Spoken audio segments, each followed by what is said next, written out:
So we've worked with regulators to respond to their kind of developing needs about what is good regulation and is regulation working, but also how can they do regulation better. And that typically means more focus on automation. So we're focusing on the documents that firms produce for investors.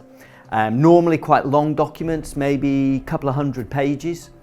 And traditionally those documents were written to be read by individuals. Of course, now you've got hundreds of thousands of these documents. So firms are looking for ways to automate the process of reading and understanding. So we work with computer scientists to find automated approaches where we can read thousands or hundreds of thousands of documents. Our research has impacted in regulation in a couple of ways.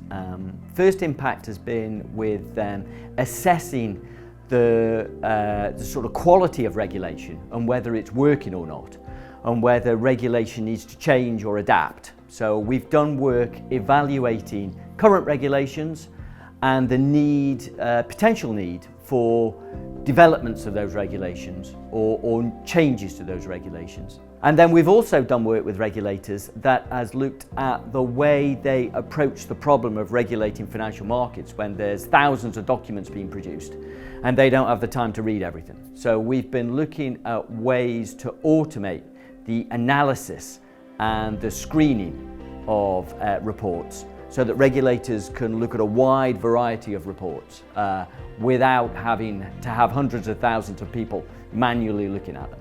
Why should researchers care about impact? I mean, I think there's two reasons really. One is at a personal level, that it's actually quite important and quite satisfying as an individual to be thinking that your work is being read and it's making a difference. I think the other reason why impact matters is from a career progression perspective.